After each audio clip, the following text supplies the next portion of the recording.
Nakipag-usap si Pangulong Ferdinand Marcos Jr. kay French President Emmanuel Macron noong Miyerkules ukol sa mga isyung pangseguridad sa West Philippine Sea.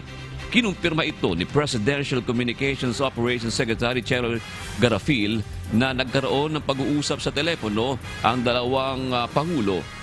Anya, sa naging pag-uusap, sinabi ni Pangulong Marcos kay Macron na sinisikap ng gobyerno ng Pilipinas na mapanatili ang kapayapaan, seguridad at buksan ang mga daungan at mga himpapawid sa West Philippine Sea.